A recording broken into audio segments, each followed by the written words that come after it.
And the cause of it isn't actually their ability to sound out words. The problem is that they haven't built up a growing vocabulary. They haven't built up the ability to read a book and think deeply about what's happening. One of the pieces that we can help those students with in the earlier grades is to make sure that we're continuing to build their language comprehension skills. We're reading stories aloud to them and then talking about those books, asking them really great comprehension questions at the end of the story to make sure that they're following along with what's happening. We're talking about new vocabulary words. Just having all of those conversations throughout the day will really serve them as they read more and more difficult text as they get older. Welcome to Rainbow Skies for New Teachers, where we're all about bite-sized tips and simple strategies for bright and busy new teachers. If you're in your first few years of your career and want to make the rollercoaster ride of teaching more fun, streamlined and stress-free, you're in the right place. We're Ashley and Alicia, the dynamic duo from Rainbow Sky Creations, and we're excited to be your teacher mentors on the go. There are rainbows ahead, my friend. And together, we're unstoppable. Let's get into today's episode. Rainbow Sky Creations acknowledges the traditional owners of the land we have recorded this podcast on, the Dharawal and Whadjuk Noongar people. We pay our respects to their elders past and present and extend that respect to all Aboriginal and Torres Strait Islander cultures. Welcome to Rainbow Skies for New Teachers. Today, you have the pleasure of listening to our interview with the delightful Malia Hollowell. Now, she is the teacher and founder of Play-Doh to Plato, and she is super passionate and amazingly knowledgeable with equipping teachers with everything they need to confidently help students learn to read. Now, in this interview, Malia gives us so many practical ways you can support the readers in your classroom. Think of that PD lesson where you're not just going to hear all the theory, you're actually going to walk away with practical ways, lessons, and ideas that you can incorporate into your reading lessons. Now, she is not here to waste your time with fluffy activities or to overload your brain with too much scientific theory. I can promise you that. Malia effortlessly explains what to teach and how to teach it. And if you like an analogy or two, she is your girl when it comes to explaining hard things.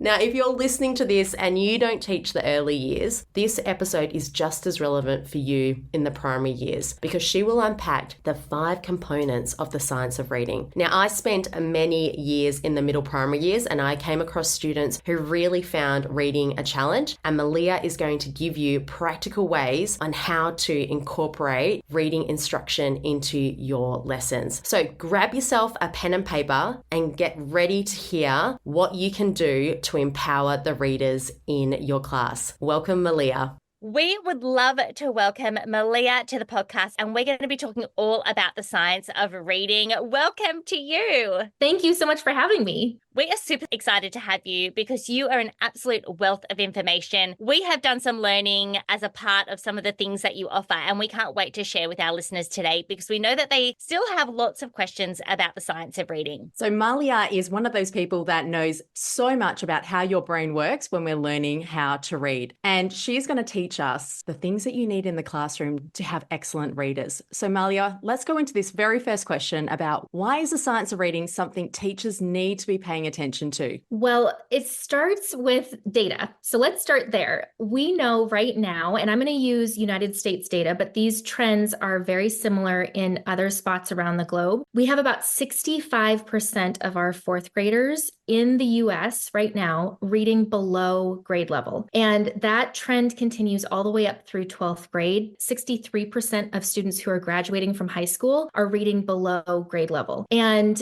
obviously that data is sad and disheartening, but the cause of this issue can really be brought back to a lack of research in teachers' hands. When I started teaching back in 2003, I was a brand new teacher. I had an elementary ed degree, but I'd only had one class in literacy instruction during my program. So when I showed up on the very first day of school, I assumed all of my second graders were going to be reading fluently. And what I found was that just was not true. I had about half of my class that was still really struggling to learn how to read. And they would come to a very basic word like cat or dog. And it took a lot of effort for them to be able to sound out those individual sounds and then blend them together to read the word. And because I'd only had one class in literacy instruction, I didn't have the tools or the strategies to be able to help them. So that has sent me on this 2-decade obsession, this quest to try and find the answers and the solutions. And the good news is that as sad as this data is that we have right now, we have the information available to us to turn the ship around and become empowered to help all of our students learn how to read. Research shows that we can actually help 95% of students learn to read by the end of first grade. So that is really exciting. We just have to make sure we're using the right tools and strategies. That's actually really positive to think about it in that way. One thing that I think about when it comes to the science of reading is I'm really, really excited to see what the future is going to bring. So in a couple of years' time, when students have gone through with this approach to reading, it's going to be great to see how far more advanced they are, what's working, how that has impacted their spelling and their writing. And we're going to be able to see that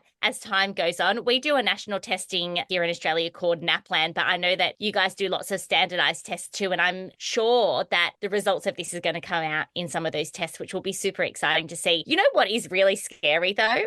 The fact that you only had one class in literacy instruction in your whole degree of teaching. Like literacy is our core work as primary school teachers, and there was only one class. Yes. And actually, what's even worse is that in that one class, the entire class could be summed up with a single sentence: put good books in kids' hands and they will figure out the rest. So the thinking was back then in my program that kids' brains were able to naturally connect the dots they needed in order to learn how to read. So our only job as teachers was to find books that they would be motivated to actually open up and want to read, and then they would do the rest of the work. And what's even more shocking is that now 20 years later, there was a study that was released in June of 2023 by the National Council on Teacher Quality, and they analyzed 693 different teacher prep programs and found that only 25% of them in 2023 included all of the core elements that we know teachers need to know and be able to implement in their classrooms in order to help students learn the brain-friendly science of reading way. So my experience, while it is shocking, is still happening in teacher prep programs today. Yeah, we're sending our teachers out unarmed, aren't we, really? And then how can they be successful? And then therefore, how can our students possibly be successful unless we're going out and seeking that information and learning ourselves, which is why Alicia and I have this podcast. We love supporting new teachers, but we love supporting all teachers. And I think that avenues like this and the teacher community online are really great at coming together to really share what works, which is so important when you think about that. Absolutely, yes. And I want to pick out a piece that you were just talking about because support really is the key word here. I think when we come to this work, it can be as teachers, when we become teachers and join this profession, we're doing it because we want to make a difference in the world and we feel optimistic and hopeful and we want to be able to support our students and help them reach their fullest potential. So when we realize, oh my gosh, the tools and strategies that I was using were not actually helping them, it is very natural and normal to feel disheartened, to have some guilt or some shame and embarrassment. And I want us to completely dispel that and take that off the table because this is not teachers' fault at all. And they have the opportunity now to learn what they need to learn and become empowered to help their students. Yeah, absolutely. I think that's the thing, right? There are so many tools out there. And I remember when I was learning teaching and then we had reading experts come in, it's exactly like you said. They were sharing, these are the books that you want to be reading, not so much diving deep into how the brain works. And I think that's where the science of reading comes in. And what you share so well, Malia, is that there's a systematic approach. So if we follow that and implement these amazing tools that we have, kind of get rid of the ones that aren't working and use the ones that are, then we will start to see this progress where that amazing statistic of 95% are going to start to become fluent, confident readers. And I get really excited about this because I have two little babies. I have like a 2 and a 3.5-year-old. And I was just saying to my husband, that's it. I've got it. I've got the secret. Well, not the secret, but I've got the tools now to empower our little ones to become amazing readers and a love of reading. I think that's what it comes down to, right? Reading and speaking and listening is such a form of communication. So what you're going to share with us moving further into this episode is, I think, really going to excite a lot of teachers.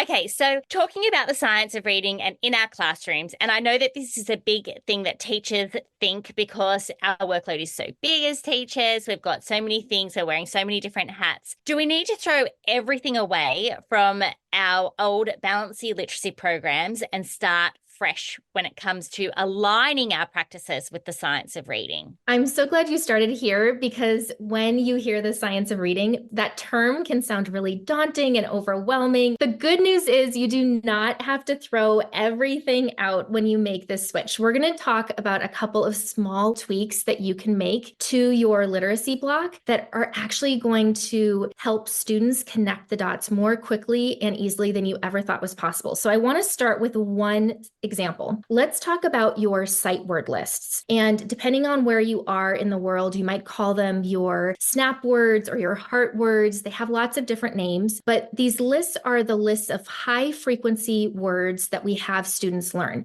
For example, you might have a Dolch or Fry list that you're working on with your students. And all of these words are organized by how frequently we see them in text. So for the most common words like the, and, or for, we're going to have students learn those words first. And then we're going to move on to the next block of most commonly appearing words. Now, that's the old school way of teaching sight word lists, is just teaching them in order of frequency. And what we want to do is we want to make a small little tweak that's actually going to help students' brains learn these words faster and easier than ever before. So we're going to take that list and we're actually going to sort them by spelling or phonics rules. We're going to take all of our short A words, like the word can, an, am, at. We're going to put them in a pile. We're going to take all of our short I words like it or in. We're going to put them in a different pile. And then we're going to teach students these words in these groups, these new groups of words. So we're going to teach them the short A sound and teach them that that short A sound is spelled with an A. And then we're going to practice these words like can and at and an. And we're going to reinforce it. And then when we move on and teach the short I, we're going to do the same thing. So you can see how one small little tweak is going to take this list that we know is important. We know if students are going to see these words thousands of times, they have to memorize them, but we're going to do it in a way that helps their brains learn them more quickly and easily. That makes absolute sense. What about those words that are like super tricky words? So like, let's give an example. Said. Oh, said. You had to go there. Yeah, I know, I had to. So most words in English can actually be explained. So I'm going to come back to said. I'm going to give you a different example first. Okay. Because I used to think that the word have was a rule breaker. And I would teach my students, oh, that's just a rule breaker word. We can't really explain it. We just have to remember it by heart. And what I now know is actually there is a rule to explain why there is a silent E at the end of have. English words cannot end in the letter V. They're not allowed to. It's a rule. So we have to add a silent E at the end so that this word have can follow the rule. Now with the word said, that is actually a true rule breaker. So in that specific case, we would just say, okay, this word, it's important that kids learn it. So we're going to teach it to students, but we're going to make sure that when we're teaching it, we are calling out this rule breaker and we're being very clear with them that the sound in the middle is going to be spelled in an unusual way. So we want to just teach them that. We want to say exactly those words. We can even draw a little heart above the A and I and say, we want to remember that sound is spelled with the letters AI. We want to remember it by heart. So we're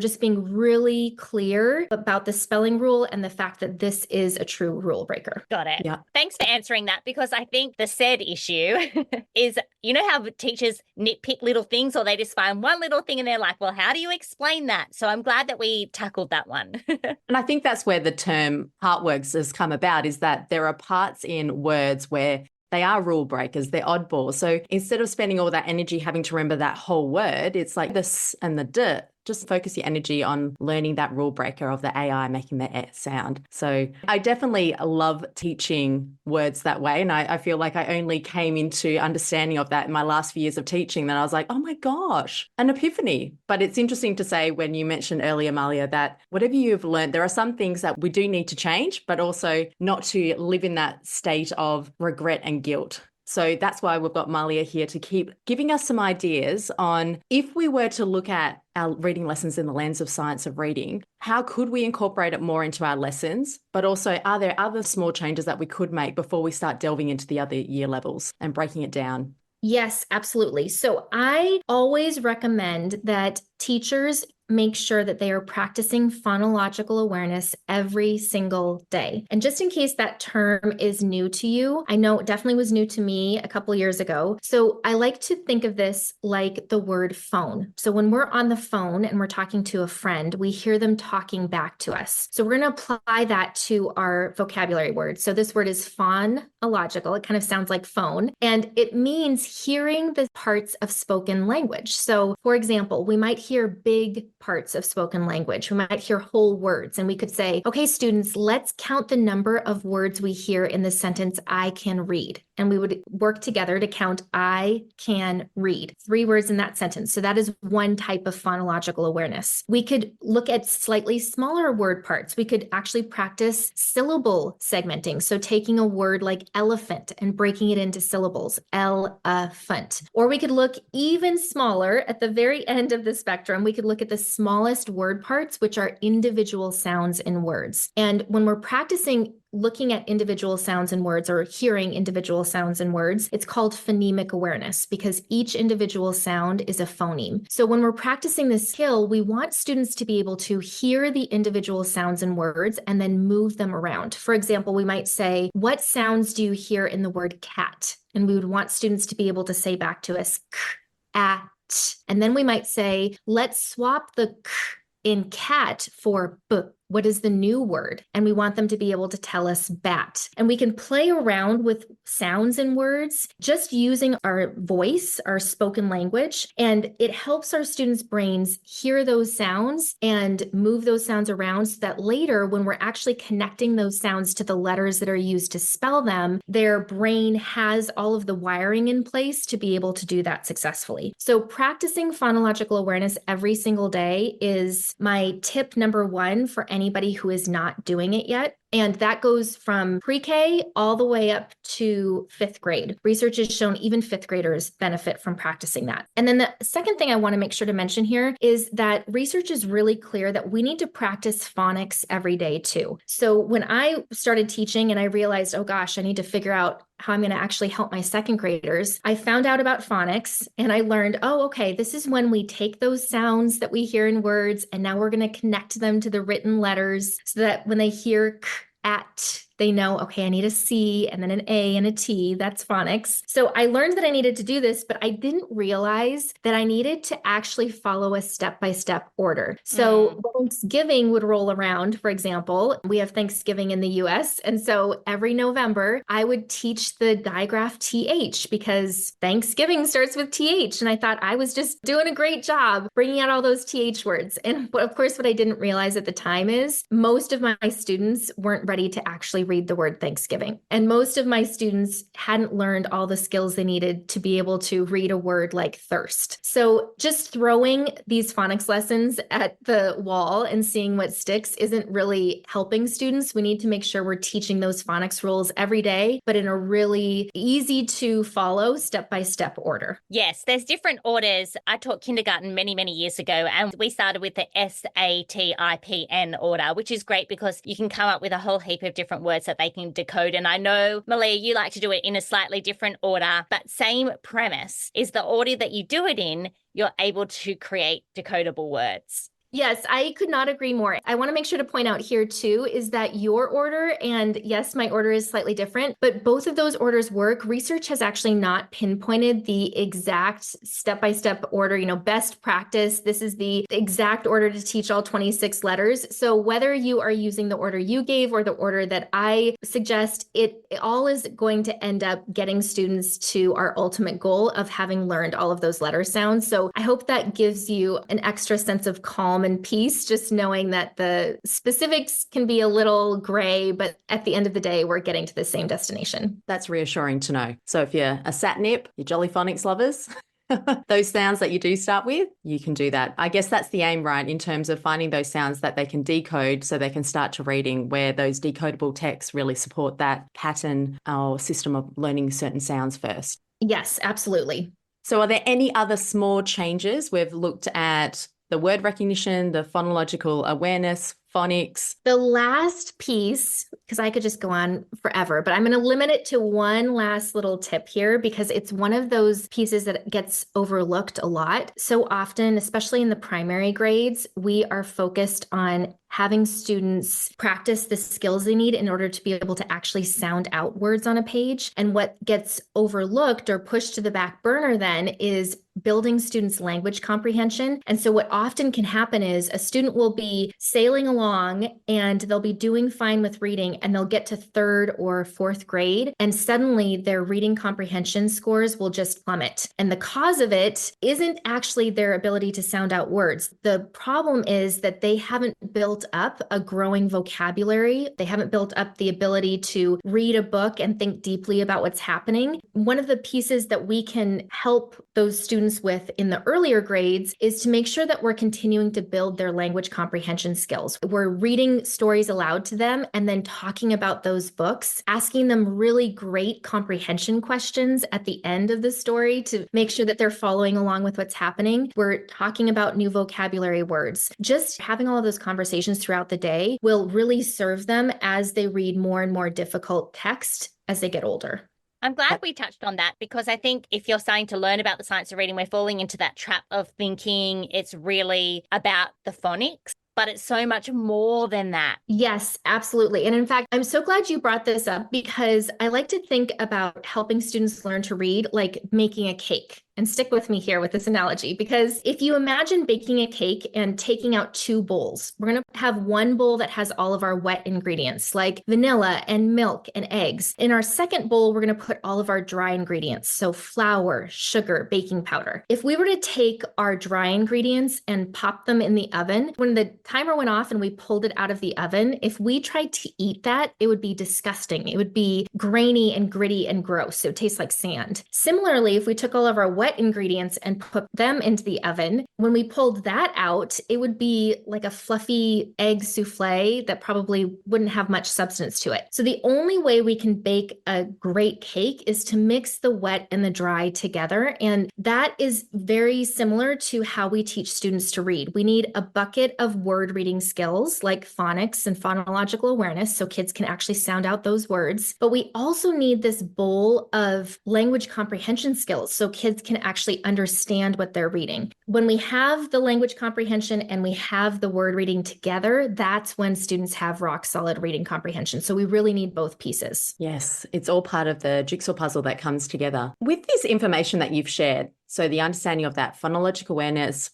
phonics, comprehension. Say if we dive into right now, we're in a middle primary classroom, like a year 4, year 5 classroom. What if we've got students who are missing sounds? We do a phonological awareness assessment. We realize there's gaps, but we've also got those students who have an amazing phonological awareness and they're moving in another direction. How might a literacy lesson look like to try and encompass these elements of the science of reading? One of my favorite tricks to ensuring that every child is getting their specific needs and strengths met is to organize them into small groups, because even in a very diverse classroom like the one that you were just describing, there are going to be patterns. So you're going to have some students who are still building their phonological awareness skills, and you're going to have students who might be much further down the process and they are learning about Latin roots.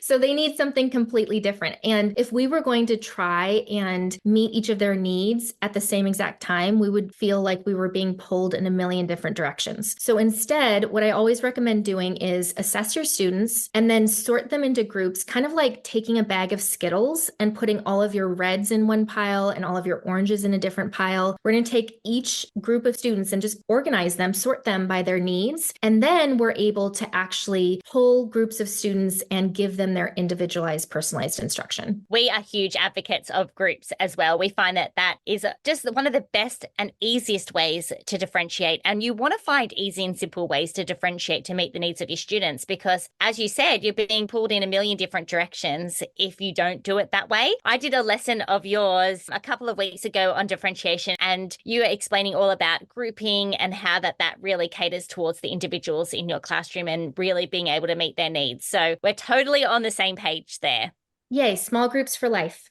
Yes. Whoop, whoop. Music to our ears. All right, so we're going to dive into some ins and outs. Now, originally, we wanted to make this a rapid fire style of conversation where we give you something that we often do in our literacy block and you tell us yes or no. But upon discussion, we feel like some of these things are going to need disclaimers. And also, if we're going to choose something to go out, we want to give teachers something to put in their place. So we're going to name a few different things that we often see in classrooms when it comes to teaching reading or when it comes to our literacy block. And can you give us your opinion with the lens of the science of reading? 100%. I am ready and so excited about this challenge.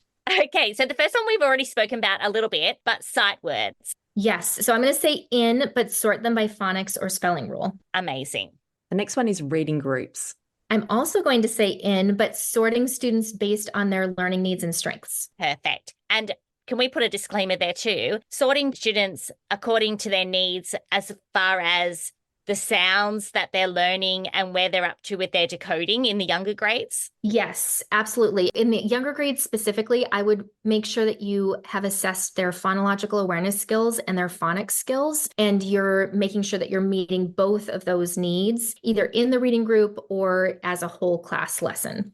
Amazing. Okay, the next one, shared reading. For this one, I might shock some folks because I'm actually going to say in as long. I was leaning toward out, and then I thought, you know what, there is a way that we could make this in. If the text that you are all reading is decodable by all of the students, you could keep this. But the most important thing is if you're asking your class to read something at the same time in unison, then the expectation also has to be on you that you have taught all of the phonics rules or spelling rules that they need to know in order to be able to read that. I think we have a different definition of shared reading. Really? Which makes complete sense. This is really interesting.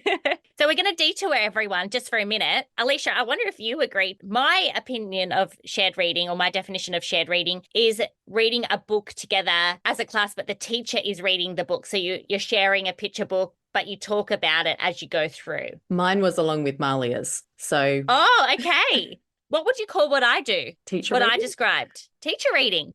Teacher modeling.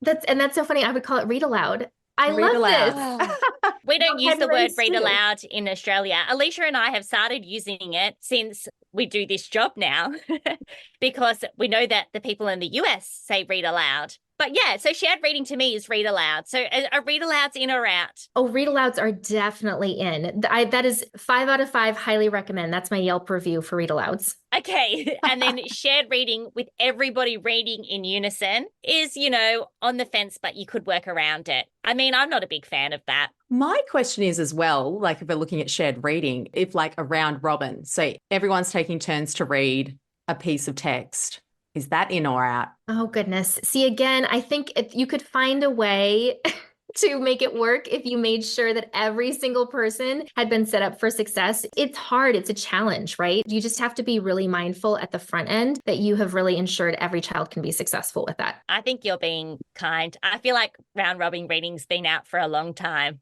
It has. I think there's definitely a movement out of it, but it's just interesting to see in terms of you might find that you do have a small group of students, like you might be working with 3 students and they might all feel that they're having success with the book that they're reading, whether it's a decodable or a regular text. And you might find that those 3 kids will be like, yeah, we're happy to read with each other. So I think sometimes you have to gauge the situation with your cohort and the students in your classroom, but not making it part of your instructional teaching. It's just kind of a little side add-on. Fun for fun. Yeah. Fun. Yeah. All right, we're detouring a little bit. Let's dive straight back into it. Comprehension strategies. This is 100% in. The one little caveat I would give is that when you are teaching in the younger grades, all of these comprehension strategies should be taught through spoken language. So again, when I started teaching, the thought was that kids needed to do a lot of writing with comprehension and they needed to build all these crazy dioramas and all the things. And really the very best way for students to build their comprehension is through spoken language. And so just asking great questions, having really deep conversations is the best way to do that. Perfect. Our next one is look, cover, write, check, linked with spelling. This is a definite out. So we know that students learn how to read through sound rather than through sight. And so in terms of this specific strategy, I would actually replace it with sound maps. You can just go to my site if you want and grab a free one. But basically what it does is it has students focus in on the individual sounds that they hear in a word. So let's pretend we're teaching them the word can, and it has them listen for the three sounds k, n, and then connect each of those sounds to the letters used to spell them. Amazing. We will put the link to your free sound map in the show notes for anyone who wants to go and get it. Thank God you said look, cover, write, check was out because, my son comes home with it as homework and I'm like, we are not doing that. It is a waste of time.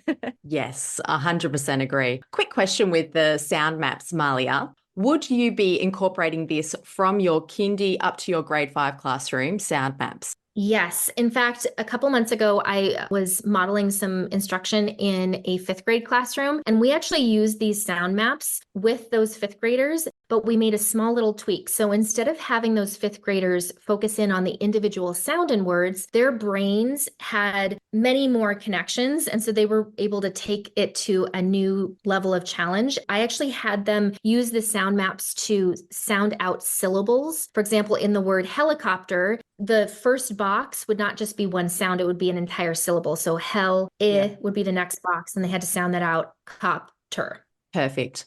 Great visual for our listeners, which dives in well to our next one is word study. So word study is actually a big in for me. It's so important that we are diving into specific spelling rules. The example I gave earlier about taking your sight word lists and sorting them by spelling rule is perfect for this here too, because we can really focus on one phonics or spelling rule and then connect it to the words we're having students learn. This is also a really great chance for us to introduce morphology, which is the study of word parts. For example, learning that the prefix un means not. So now when we teach students that, they're able to understand what unhappy means because they know, oh, that's not happy, or any number of other words like unfortunate. Very important. Next up is independent reading.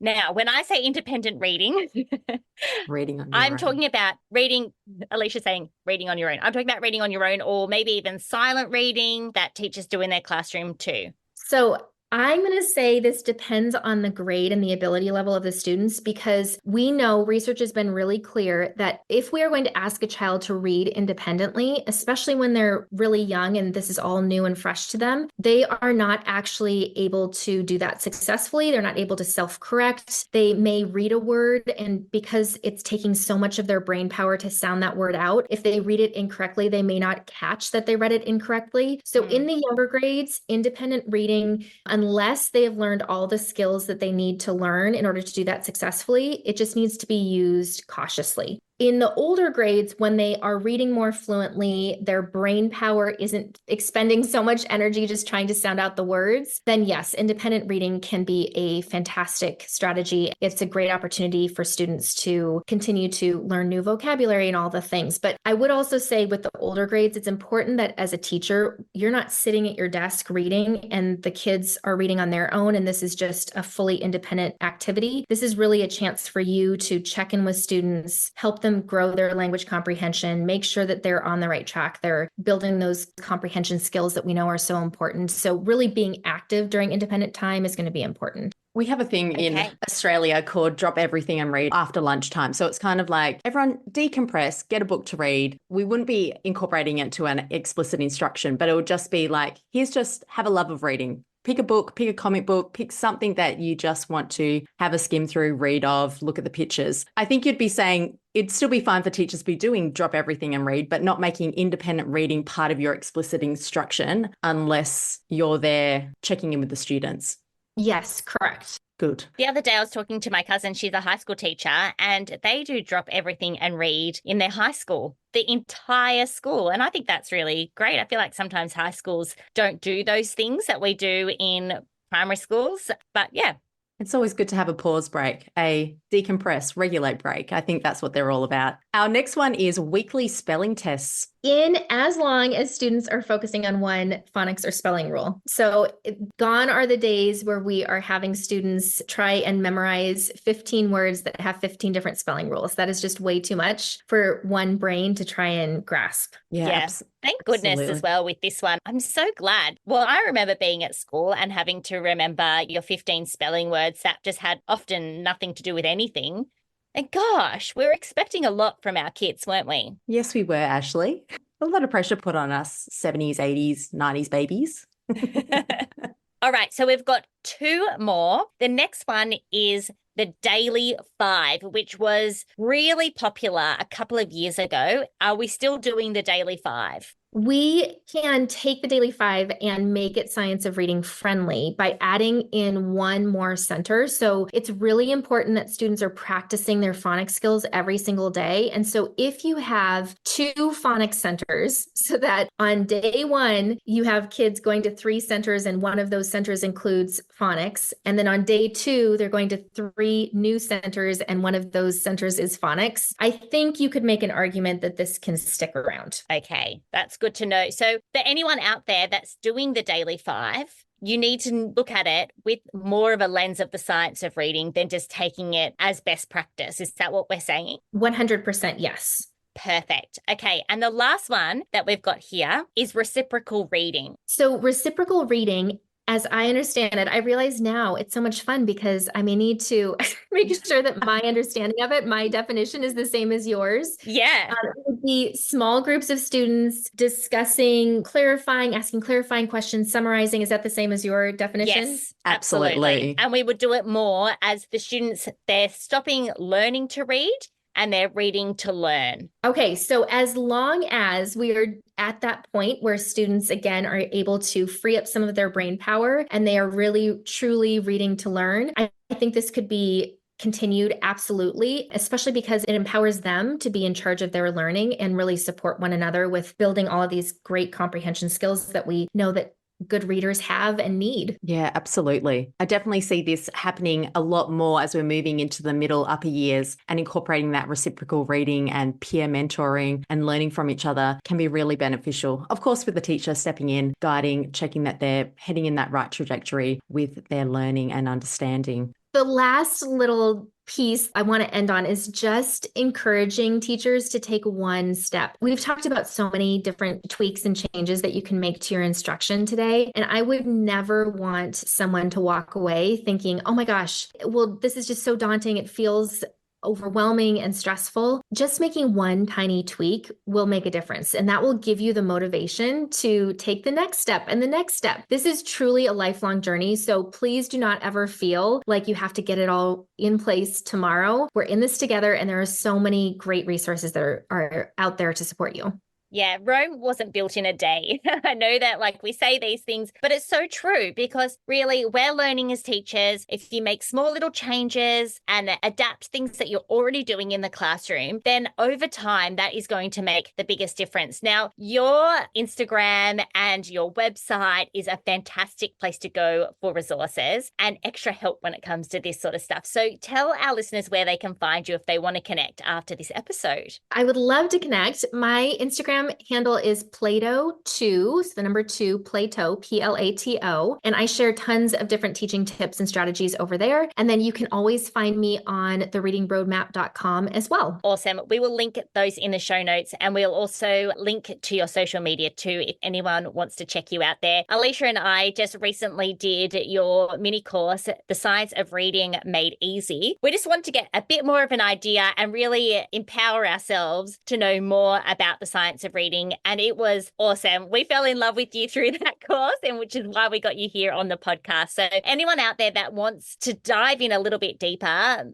Malia is your girl. She is. She is there to hold your hand and help you through introducing these baby steps of change into your classroom. Thank you so much for coming along today and sharing all of your knowledge with us. Honestly, we are truly grateful, and so is our community, especially considering a lot of our listeners are Australian listeners. And I know it's a little bit different in the US because you guys are that few steps ahead of us when it comes to the science of reading. So teachers that are listening to this that are in Australia, I know are so grateful to get this knowledge knowledge and to start this conversation flowing a little bit more. I am thrilled that we had the opportunity to geek out on the science of reading. This is obviously just the first start, but I hope that your teachers feel energized and excited about the opportunity we have to really improve our students' reading growth. Amazing. Thank you so much for coming along and giving up your time for us today. We really appreciate it. Thank you, Malia. Thank you. Well, how amazing was that interview with Malia? She's all about teaching reading in the easier, brain-friendly way. And I think that really came across in our chat together today. I really loved talking about some of those ins and outs too, busting some of those myths or those things that we have to get rid of, but we don't want to throw the baby out with the bathwater. So thinking about what we're already doing in our classroom and how we can make those small tweaks can really be a great, helpful way to look at our teaching and align it a little bit more closely with the science of reading. One other thing that I absolutely love is that we're able to bring teachers together from all over the globe. As you could hear, Malia is in America and we're down here in Australia, and it's so awesome to be able to chat to her about these things. Thank you so much for joining us. If you've got any questions about the science of reading or anything that you want to pass on to our guest today, please send us a DM. We are happy to pass that on or even do a follow-up episode or blog post or Instagram post together just to get the information out there so we can all be helping and supporting each other. Because as you can hear, Malia is really big on creating that support for teachers. Thank you for joining us. If you loved this episode, share it with a friend or write us a review. I know it's a little bit of a shameless plug, but the more reviews that we get or the more shares we get, the more our podcast goes out to more teachers and we can help more people. And that's what the aim of the game is. Until next week, there are rainbows ahead and together we're unstoppable. Bye.